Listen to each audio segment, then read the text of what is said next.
तो चलिए अब क्वेश्चन नंबर 15 को सॉल्व करते हैं। तो देखिए 15 क्वेश्चन क्या बोल रहा है। तो 15 क्वेश्चन इसे बोला कि find the equation of tangent, यानी कि स्पर्शरेखा का समीकरण ज्ञात कीजिए। तो यहाँ वक्र का समीकरण दिया हुआ, कर्व का इक्वेशन दिया हुआ है। कर्व जो है कि parallel to the line 2x - y + 9 = 0। ये जो कर्व है इस लाइन के क्या है, समांतर है, यानी पैरेलल है। अब यही कर्व जो है बी में बोल रहा है कि perpendicular to the line 5y - 15x = 13। इसके क्या है, परपेंडिकुलर है, और ऊपरी वाला के क्या है, पैरेलल है। तो पूछ क्या रहा है कि स्पर्शरेखा का समीकरण ज्ञात कीजिए। तो सबसे पहले इसको डिफरेंशिएशन करके इसका स्लोप मालूम कर लेते हैं, तब फिर आगे जिसे प्रश्न बोल रहा है उसके अनुसार फिर इसको हल करेंगे। तो चलिए पहले इसको डिफरेंशिएशन करके स्लोप मालूम कर लेते हैं कि differentiate it with respect to x।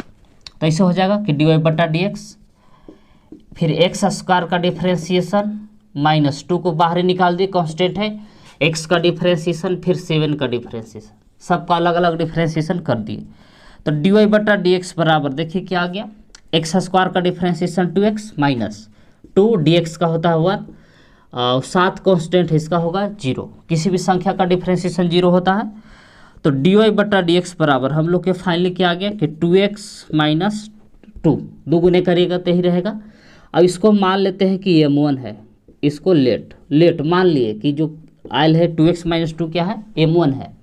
अब जैसे प्रश्न बोल रहा है उसके अनुसार हल करते हैं। बोल रहा है कि parallel to the line 2x - y + 9 = 0, इसको क्या है, समांतर है।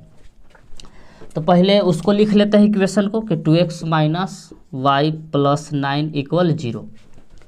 ए वाला जो इक्वेशन दिया था उसको हम लिख लिए। अब फिर इसको क्या करेंगे, डिफरेंशिएशन करेंगे। तो ऐसे लिखेंगे कि differentiate it with respect to x। अब इसको डिफरेंशिएशन कर रहे हैं, तो 2 को कांस्टेंट है बाहर निकाल दिए, x का डिफरेंशिएशन, फिर y का डिफरेंशिएशन, 9 कांस्टेंट है इसका डिफरेंशिएशन बराबर 0, जैसे था वैसे। ये तीनों को अलग अलग डिफरेंशिएशन कर दिए। अब यहाँ के बाद देखिए आगे 2 dx का डिफरेंशिएशन 1 माइनस dy/dx जैसे था वैसे, प्लस ये 9 संख्या का डिफरेंशिएशन 0 बराबर उधर 0 ही है। 2 गुने करेगा तो 2 रहेगा, 2 को उधर ले जाएंगे तो माइनस में हो जाएगा कि माइनस dy/dx इधर बच गया बराबर -2, माइनस से माइनस कैंसिल, तो यह dy/dx आ गया बराबर 2। इसको मान लेते हैं कि क्या है, m2। लेट इसको भी हम क्या मान लिए कि m2 है। अब क्वेश्चन में इसे बोल रहा है कि एक कर्व जो है ए में कि पैरेलल टू द लाइन, इसके क्या है, ये जो वक्र है इसके समांतर है। तो हम पीछे आप लोग को बताए हैं कि जब 2 रेखाएं आपस में समांतर होती है तो दोनों का स्लोप क्या होता है, बराबर होता है। तो इसे लिखेंगे कि फॉर पैरेलल, तो जब 2 लाइन आपस में पैरेलल होता है तो क्या होता है, तो m1 बराबर होता है m2, यानी कि दोनों के स्लोप क्या होता है, इक्वल होता है। अब जब लाइन परपेंडिकुलर रहता है तो क्या होता है कि m1.m2 बराबर होता है -1। m1 m2 दोनों के स्लोप का गुणनफल -1 के बराबर होता है। कब, जब परपेंडिकुलर रहता है तब, लेकिन पैरेलल रहता है तो दोनों का स्लोप क्या होता है, इक्वल होता है। तो चलिए m1 m2 दोनों का मान बैठाइए। तो m1 की जगह पर ही बैठाएंगे, या देखिए m1 पिछला है क्या है, तो 2x - 2 = m2 का मान अभी ला है 2। अब 2 को उधर ले जाइए तो 2x बराबर 2, ये माइनस में 2 उधर जाकर प्लस में हो जाएगा, तो 2x बराबर, अब 2 और 2 जोड़िएगा तो 4, काट दीजिए, 2 दूना 4, तो x बराबर आ गया 2। तो देखिए जब x का मान आ गया है तो y का मान निकालेंगे तब ये पॉइंट्स निकलेगा, जब पॉइंट्स आएगा तब उसका इक्वेशन प्राप्त होगा। तो जो दिया हुआ था कर्व का इक्वेशन उसको मान लीजिए समीकरण 1। तो पहले पॉइंट्स निकाल लेते हैं। तो इसे लिखेंगे कि पुट x बराबर 2 इन इक्वेशन फर्स्ट। तो फर्स्ट इक्वेशन देखिए ये है, यहाँ हम y का इसके मान निकाल रहे हैं, x के मान रख के, तो x स्क्वायर है -2x + 7। तो जहाँ जहाँ x है, x के जगह पर हम क्या बैठा रहे हैं, 2 बैठा रहे हैं। तो चलिए 2 बैठा लेते हैं, 2 तो 2 के स्क्वायर करिएगा तो 4, फिर 2 दूना 4 + 7, तो 4 में से 4 घट के 0, तो y बराबर आ गया 7। तो देखिए x का मान रखे 2 तो y के मान आ गया 7। अब पॉइंट्स भी मालूम है और लाइन का स्लोप भी मालूम है, तो आराम से हम इक्वेशन टेंजेंट का मालूम कर सकते हैं, मानो ज्ञात कर सकते हैं। तो चलिए इसे लिखेंगे कि equation equation of tangent at 2 7, यानी कि 2 और 7 बिंदु पर स्पर्शरेखा का समीकरण। तो स्पर्शरेखा का समीकरण का फॉर्मूला काल है बताया है कि y माइनस y1 बराबर होता है dy बटा dx। तो देखिए dy बटा dx यहाँ दो गो है, देख रहे हैं, dy बटा dx यहाँ भी है, m1 भी है, यहाँ m2 है। तो यहाँ हम m2 का प्रयोग कर दे रहे हैं क्योंकि इसी का निकालना है इक्वेशन। तो यहाँ लिख लेते हैं m2, यह x का मान रखिएगा तो यह वही आ जाएगा, x बराबर हम 2 बिठाएंगे तो यहाँ भी वही आएगा, m2 है m1 तो बराबर ही रहेगा दोनों, x minus x1, y minus y1 बराबर m2 या dy बटा dx रख सकते हैं x माइनस x1। तो y माइनस y1 देखिए y1 की जगह पर 7 लिखेंगे बराबर m2 की जगह पर देखिए 2 वाला है पीछे, तो m2 की जगह पर बैठा दिए 2, x माइनस x1 की जगह पर बैठा दिए 2। अब यहाँ से देखिए कि y माइनस 7 बराबर 2 से गुना किए तो 2x माइनस 2 दूना 4। अब 7 को उधरे ले जाइए तो y बराबर 2x माइनस 4 पहले से था, इस 7 इधर माइनस में, इधर आके प्लस में हो जाएगा। तो y बराबर आ गया 2x, 7 में से 4 घटेगा तो बचेगा +3। तो ये हो गया इसका फाइनल आंसर। आप चाहे तो वीडियो को रोक के इसको नोट कर सकते हैं। तो चलिए अब बी प्रश्न को सॉल्व करते हैं। तो देखिए बी में ऐसे बोल रहा है कि perpendicular to the line 5x minus 15x equal 13 दिया हुआ है। ये किसके परपेंडिकुलर है, ये देखिए ये कर्व का इक्वेशन दिया हुआ है कि y equal x square minus 2x plus 7। ये जो है कर्व इसके क्या है, परपेंडिकुलर है। तो बोल रहा है कि find the equation of tangent.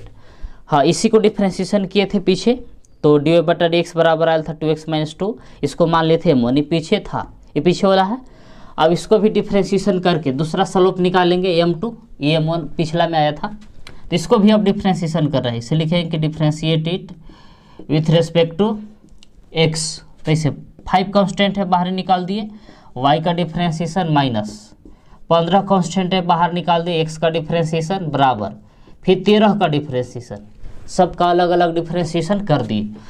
तो 5 डी बटा डी एक्स जिसे था वैसे माइनस 15 डी एक्स का डिफ्रेंशिएशन 1, किसी भी संख्या का डिफ्रेंशिएशन होता है 0, तो 13 का हो गया डिफ्रेंशिएशन 0। तो 5 डी बटा डी एक्स बराबर ये 15 इधर देखिए माइनस में, उधर जाकर प्लस में हो जाएगा कि 0 प्लस 15। तो डी बटा डी एक्स बराबर क्या आ गया से देखिए 0 में 15 जोड़िएगा तो 15 ही रहेगा, ये 5 गुना में इधर आ जाएगा भागा में, तो 3 5 15, यानी कि डी बटा डी एक्स बराबर हम लोग क्या आ चुका है 3। इसको मान लेते हैं m2, लेट इसको मान लिए कि क्या है m2 है, डी बटा डी एक्स बराबर जो 3 आया इसको मान लिए m2, और पीछे जो आया था उसको क्या माने थे m1। अब यहाँ से स्लोप तो मालूम हो गया, अब हम लोग को क्या निकालना पड़ेगा, पॉइंट्स निकालना पड़ेगा। तो पॉइंट्स कैसे निकालेंगे, तो उससे पहले देखिए पीछे हम आप लोग को बताएं कि जब दो लाइन परपेंडिकुलर होता है एक दूसरे पर तो उन लोग का स्लोप का गुणनफल ऋणात्मक होता है। तो इसे लिखेंगे कि फॉर परपेंडिकुलर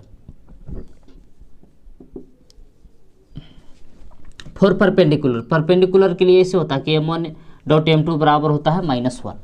तो m1 किसका है, तो कर्व का स्लोप है, m2 क्या है, तो लाइन का स्लोप है। तो दोनों का स्लोप का गुणनफल कितना होगा, -1 होगा, गुणनफल करेंगे तो -1 के बराबर होगा। तो चलिए m1 का मान बैठाए, तो m1 के जगह पर ही बैठाएंगे, पीछे जो आयल था कि 2x माइनस 2 इंटू m2, ये तो m1 का मान यहाँ से बैठा दिए।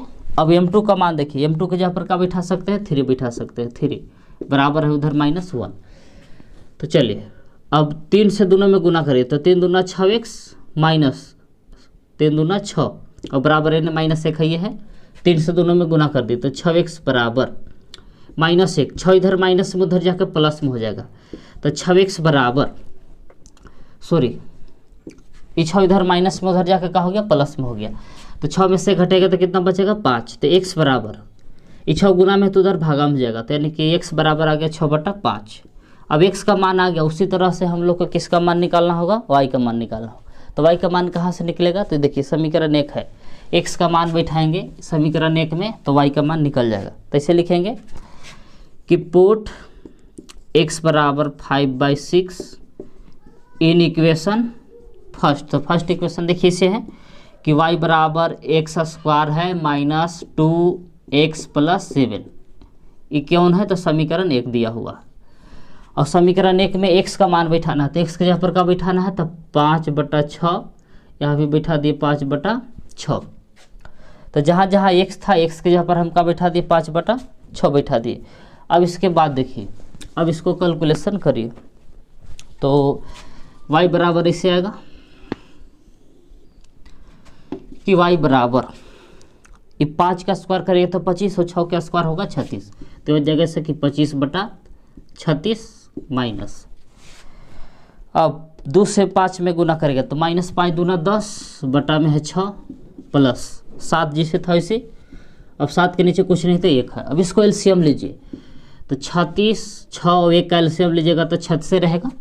अब 36 में 36 से भागा दीजिएगा तो एक बार में कटेगा। तो 1 से 25 में गुना करिएगा तो 25 जिसे था उसी रह जाएगा।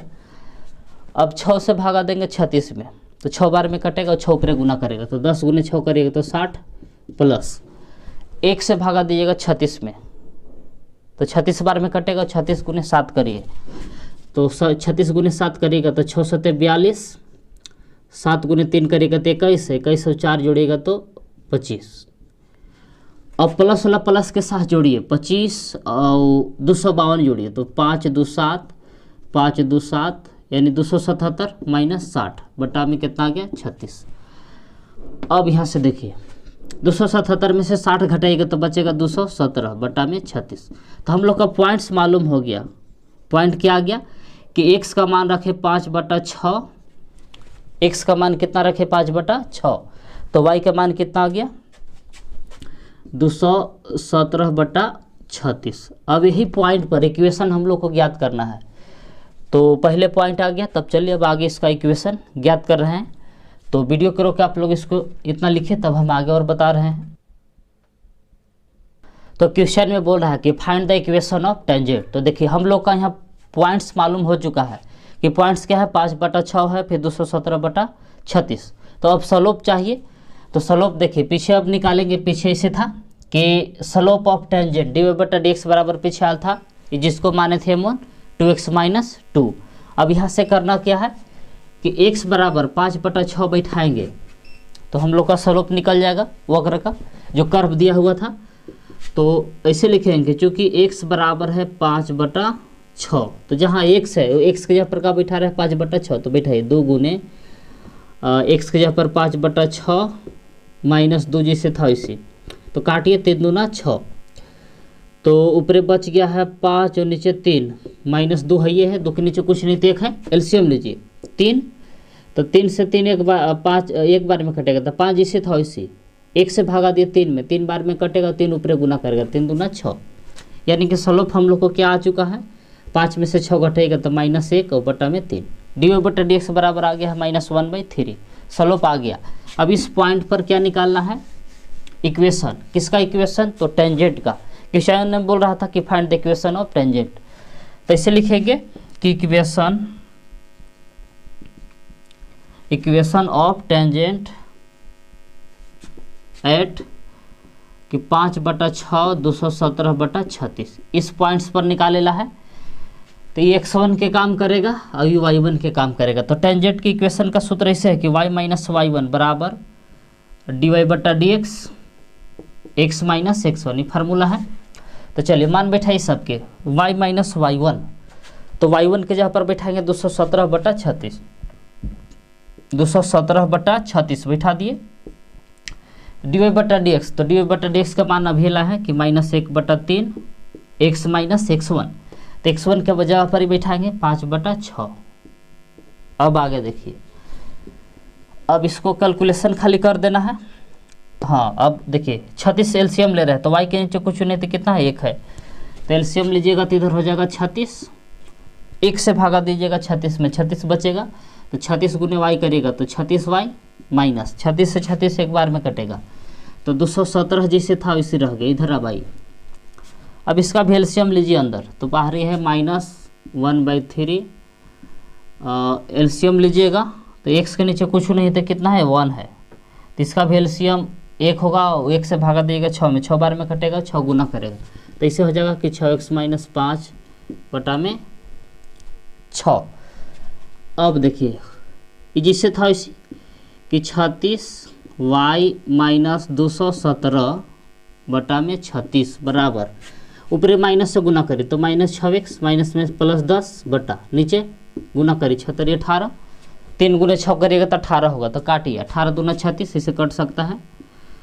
अब 2 बचेगा से तिरछा गुना करेगा तो इधर आपको है 36y - 217 बराबर 2 × -6x + 10, ये 2 से तिरछा गुना कर दी, जो यहाँ 2 बचा हुआ था।